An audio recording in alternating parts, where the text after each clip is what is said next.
pertama sih pertanyaan wawancaranya kait sejarah berdirinya SMPN 111.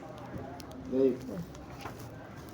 Jadi langsung sudah. Iya, langsung. Oke. Jadi terkait dengan saya mengambil latar belakang dari sertifikat yang dibuat ya, kemungkinan besar memang sebelumnya. Tapi kalau dilihat dari sini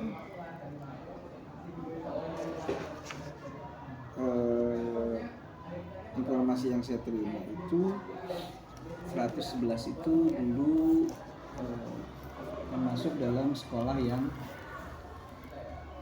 kalau bisa dibilang kalau zaman dulu sebetulnya kelas jauh atau afiliasi. Jadi 111 itu adalah SMP-nya 88. Oh, namanya sebelumnya SMP 88. Ya, SMP 88 kelas jauh atau SMP-nya 88 afiliasi. Nah, kurang lebih sekitar tahun 80-an ya, kalau masalah berdirinya. Tapi namanya masih afiliasi. Terus seiring sejalan perkembangan waktu, 111 ini juga berkembang mengikuti zaman ya.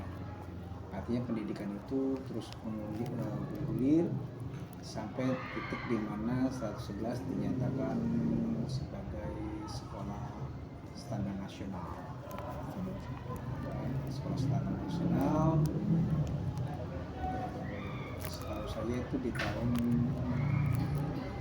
1998 atau 2000-an lah. Ya.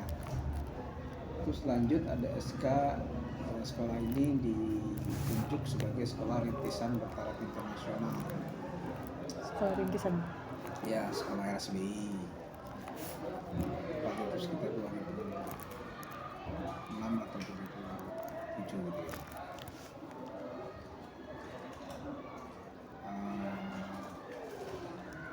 Setelah rintisan sekolah bertaraf internasional itu dijalankan sebagai program unggulan di 111, seiring dengan bergulirnya waktu, ada keputusan MK yang menghendaki program tersebut dihilangkan karena satu dan lain hal lah, saya tidak mengerti namanya apa pastinya. Lalu setelah itu sampailah sekolah ini menjadi sekolah yang sama seperti sekolah lainnya. Namun di tahun 2021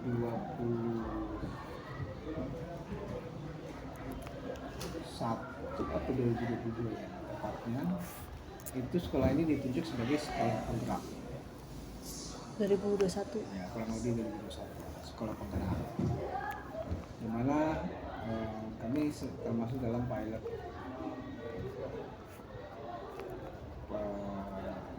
sekolah atau pilot project dari sekolah yang bernuansa dan menggunakan kurikulum merdeka. Jadi tidak semua sekolah melaksanakan kurikulum merdeka pada awalnya, hingga akhirnya saat ini semua melaksanakan itu. Nah, itu saya rasa sejarah sekolah ini berkembang sampai dengan detik ini. 2004 ini. Oke. Untuk program pendidikannya kan ada kurikulum yang ditetapkan ya Pak. Yang saya baca di website tahun 2007 SMP 111 ini menggunakan kurikulum KTSP 2007. Terus karena sebelumnya dengan KBK, terus tahun 2013 sekolah ini mulai menerapkan kurikulum 13 di jenjang kelas 7, terus tahun 2022 baru penerapan kurikulum merdekanya. Ya, itu kurang lebih sama seperti itu. Jadi nanti di mix and match aja terkait dengan tahunnya. Karena memang beberapa perubahan kurikulum itu dari KPK, kurikulum berbasis kompetensi, lalu diteruskan menjadi KTSP, lalu diteruskan menjadi kurikulum 2013. Itu semua muaranya sih biasanya kalau 111 itu menjadi pilot project atau istilahnya sekolah yang diunggulkan untuk menerapkan program baru atau kurikulum baru. Kalau kegiatan intrakurikulernya apa ya Pak? Intrakurikuler sama seperti sekolah lain, belajar di kelas, komposisi mata pelajaran itu sama kurang lebih. berdasarkan pada kurikulum yang ditetapkan gitu ya, kalau intranya.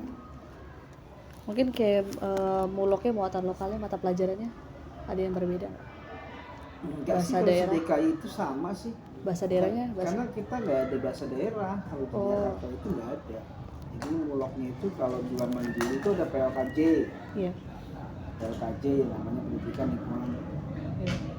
dan Kehidupan Jakarta. Iya. Terus ada juga kalau saat ini kalau nggak salah Prakarya atau apa sih mulatan lokalnya gitu. Jadi Tahanan. masing-masing punya perubahannya masing-masing berdasar pada kurikulum yang berlaku. Gitu ya.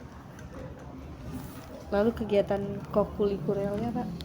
Kalau kokulikuler itu kan seperti yang biasa diadakan ya, setiap paginya kami melaksanakan sholat pagi kan gitu, terus lagi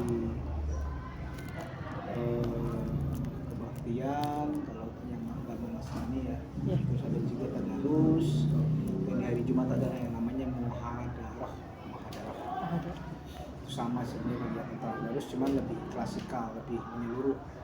Mereka menampilkan sesuatu lah di sana. Terus lagi ada juga menyanyikan lagu Indonesia Raya hampir setiap hari, lalu membacakan Pancasila, itu kokulikulernya. Jadi pendamping kegiatan itu.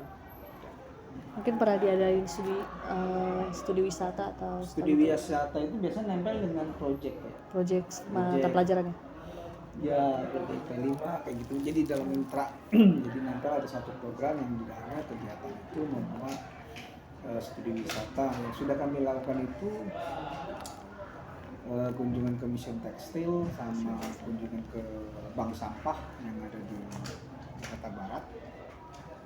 Bang apa? Bank sampah. Bang sampah. Jadi di sana peserta didik diberikan materi, diberikan cara bagaimana mereka mengolah sampah dengan baik, memanfaatkannya hingga menjadi sesuatu yang bisa digunakan kembali, bisa barang-barang bekas, bisa juga pupuk dan seterusnya. Oh. Lalu kegiatan ekstrakurikulernya ada banyak ya. Nanti saya cari di website yang mungkin udah tersedia ya. Ya bisa. Lalu untuk tata pamongnya ini Pak, struktur organisasi mungkin dari kepala sekolah atau kepala sekolah, saya boleh tahu nama-namanya Pak? Mau dimasukin ke laporan akhir. Kalau strukturnya nanti bisa dipoto pasti ya. Ada di list. Kepala sekolah. Jelas ada kepala sekolah waktu dan 3, wakil-wakil bidang akademik, kesiswaan dan sarana dan prasarana. Ya, akademik, kesiswaan dan humas, serta sarana dan prasarana. Lalu jumlah keseluruhan siswa Bapak kira-kira ada berapa? Sampai saat ini sih 963 ya. 963. Terus untuk latar belakang siswa ini Pak, kira-kira dari suku apa yang paling banyak? Karena ini termasuk di Pulau Jawa, saya sangat yakin bahwa berdasar pada data yang ada, kalau memang konkretnya sih bisa langsung ke tata usaha yang untuk melihat. Tapi secara keseluruhan sih persentase terbesar di Pulau Jawa ya. Jawa. Bisa Jawa Barat, Jawa Tengah, Jawa Timur. Tapi nggak menutup kemungkinan juga ada suku etnis Tionghoa juga ada di sini, terus juga yang di Pulau Jawa, yang Pulau Sumatera juga ada, bahkan ada juga yang di timur, yang Flores juga ada. Paling itu aja sih Pak yang untuk laporan RPPL. Saya wawancaranya 2 ini Pak, sarana prasarana sama ini tata pamongnya sama sejarah berdirinya. Pak nanti saya minta data tenaga kependidikannya nih Pak. Oh iya, nanti minta aja. Minta nanti kemana? Ke TU atau? Bilang aja kalau gue minta boleh, sama bilang sama saya juga nggak apa-apa. Iya. Atau di copy juga, atau dipotong gitu, sama aja sih. Sama ada tanda-tanda simbol juga ya Pak di sini.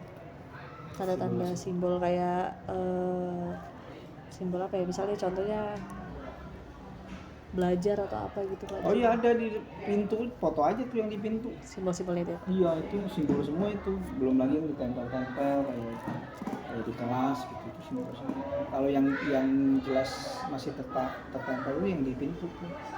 simbol-simbol itu ada berapa banyak itu simbol. Memang sengaja untuk menjadi aturan main di kelas. Ya terkait dengan tata aturan biar mereka lebih tertib aja. Terus di sini ada konseling juga ya Pak? Konseling Iya. ada. Guru BK-nya 1. Guru BK ada 4, masing-masing memegang kelasnya masing-masing. Terus lanjut saya wawancara tentang sarana dan prasarananya Pak.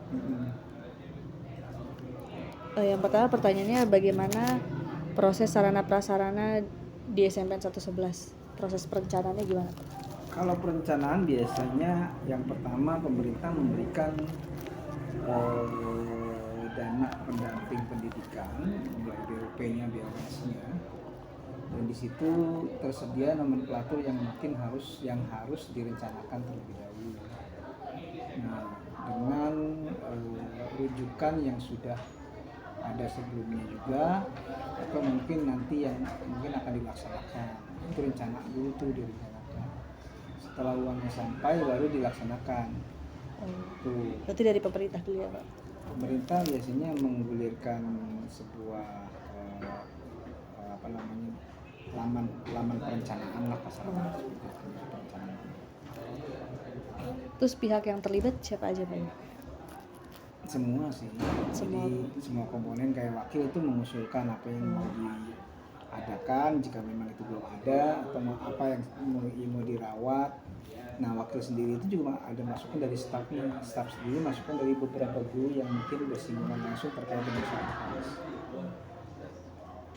Berarti semua ya Pak yang terlibat.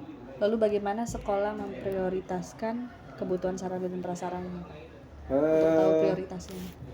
Skala prioritas itu yang pertama muaranya sama peserta didik ya, kenyamanan belajar itu prioritas utama.